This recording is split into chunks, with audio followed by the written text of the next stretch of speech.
শহীদুজ্জামান সেলিম জন্ম ৫ই জানুয়ারি একজন বাংলাদেশী মঞ্চ, টেলিভিশন ও চলচ্চিত্র অভিনেতা ও পরিচালক। তিনি শতাধিক বাংলা টেলিভিশন নাটকে অভিনয় করেছেন।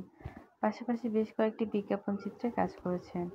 শহীদুজ্জামান সেলিমের জন্ম টাঙ্গাইল, জাতীয়তা বাংলাদেশী, নাগরিকত্ব বাংলাদেশী, শিক্ষা অর্থনীতি, জাহাঙ্গীরনগর বিশ্ববিদ্যালয়। পেশা অভিনেতা। কর্মজীবন ১৯৯৩। সন্তান ২টি। পুরস্কার জাতীয় চলচ্চিত্র পুরস্কার, মেল প্রথম আলো পুরস্কার। তিনি মোস্তফা সরওয়ার ফারুকী পরিচালিত মেড ইন বাংলাদেশ ২০০৬, রেদওয়ান রনি পরিচালিত চোরাবালি ২০১২, চাষী নজরুল ইসলাম পরিচালিত দেবদাস ২০১৩, জাহিদুর রহমান অঞ্জন পরিচালিত মেঘমল্লার ২০১৫ ইত্যাদি চলচ্চিত্রে অভিনয় করেছেন। ২০১২ সালে চোরাবালি চলচ্চিত্রে অভিনয়ের জন্য তিনি জাতীয় চলচ্চিত্র পুরস্কার অর্জন করেন।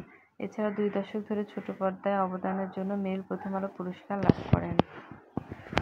ছাত্রজীবনে জাহাঙ্গীরনগর বিশ্ববিদ্যালয়ে অধ্যয়নের সময় সেলিম নাট্য আন্দোলনের সাথে যুক্ত হন।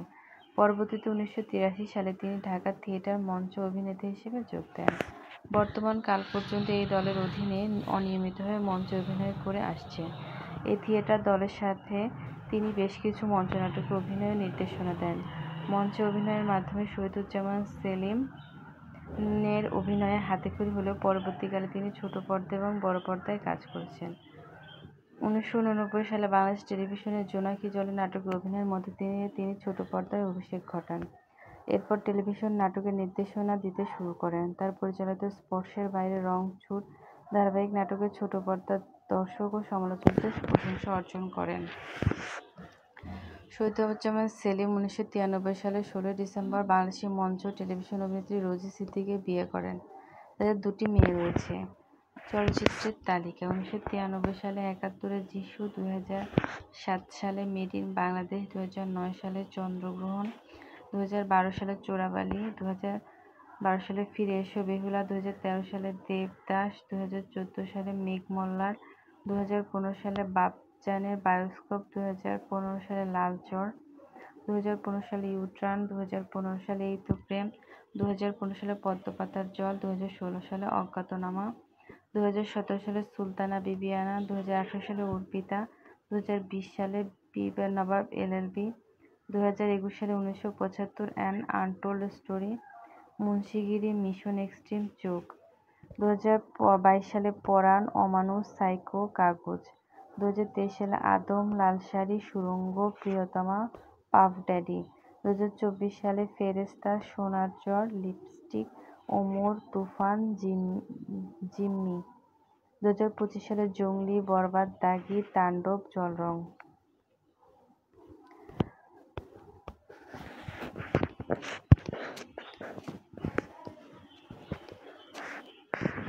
একাত্তরে যিশু ১৯৯৩ সালে মুক্তিপ্রাপ্ত বাংলাদেশের স্বাধীনতা যুদ্ধভিত্তিক একটি বাংলাদেশী চলচ্চিত্র। লেখক শাহরিয়ার কবির এর লেখা একাত্তরে যিশু অবলম্বনে ছবিটি পরিচালনা করেছেন নাসির উদ্দিন ইউসুফ। ছবির প্রধান চরিত্রগুলো অভিনয় করেছেন পীযূষ বন্দ্যোপাধ্যায়, হুমায়ুন ফরিদী, জহিরুদ্দিন পিয়াল, আবুল খায়ের, আনোয়ার ফারুক, কামাল বায়েজিদ ও শহীদুজ্জামান সেলিম। এছাড়া বিভিন্ন চরিত্রে অভিনয় করেছেন ইব্রাহিম বিদ্যুৎ, শতদল বড়ুয়া, বিলু, সাইফুদ্দিন আহমেদ দুলাল, ফারুক আহমেদ, ইউসুফ খসরু, দেলোয়ার হোসেন সহ আরও অনেকে। পরিচালক নাসির উদ্দিন ইউসুফ, প্রযোজক অনুপম চিত্রায়ন ট্রাস্ট, রচয়িতা শাহরিয়ার কবির, উৎস শাহরিয়ার কবির কর্তৃক একাত্তরে যিশু।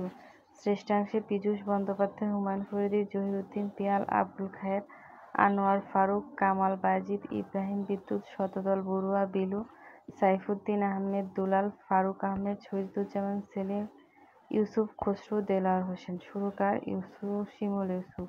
চিত্রগ্রাহক বেবী ইসলাম, সম্পাদক নজরুল ইসলাম, পরিবেশক অনুপম চিত্রায়ন ট্রাস্ট।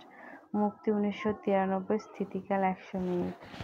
কাহিনী সংক্ষেপ। প্রেক্ষাপট ১৯৭১ খ্রিস্টাব্দ। পূর্ব পাকিস্তান ভূখণ্ডে ভীষণ যুদ্ধ চলছিল। গল্পটি এক জেলেপাড়ায় নিয়ে। তখনও যুদ্ধ গ্রামে গ্রামে ছড়িয়ে পড়েনি। জেলেপাড়ার জেলেরা মাছ ধরে, তারপর হাটে গিয়ে বিক্রি করে। সে গ্রামে একটি চার্চ ছিল।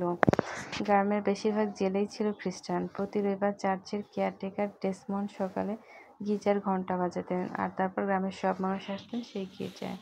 ফাদার তাদেরকে বাইবেল থেকে যিশুর গল্প শোনাতেন। সবকিছু চলছিল ঠিকঠাক, কিন্তু একদিন ওদের গ্রামের যুদ্ধ এসে পড়ল।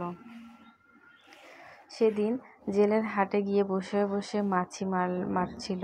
কেউ আর মাছ কিনতে আসে না। হঠাৎ ওরা শুনে কারা যেন জয় বাংলা বলে স্লোগান দিচ্ছে, আর তারপরে গুলির শব্দ।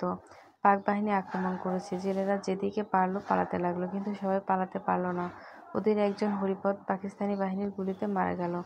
শহরের যুদ্ধ তখনও চলছিল। দলে দলে লোক শহর ছেড়ে পালিয়ে ভারতে যেতে শুরু করেন, যেখানে পাক বাহিনীর তাণ্ডব নেই। কেউ যাচ্ছে শুধুই আশ্রয়ের জন্য, আর কেউ ট্রেনিং দিয়ে নিয়ে দেশে ফিরে শত্রুকে ঘায়াল করবে জন্য। ছেলেপাড়ার লোকগুলো দেখলো দলে দলে মানুষ কেবল হাঁটছে আর হাঁটছে। খাওয়া নেই, দাওয়া নেই, রাতে শোয়ার জায়গা নেই, অসুস্থ হলে চিকিৎসা নেই, লোকগুলো কেবল হাঁটছে।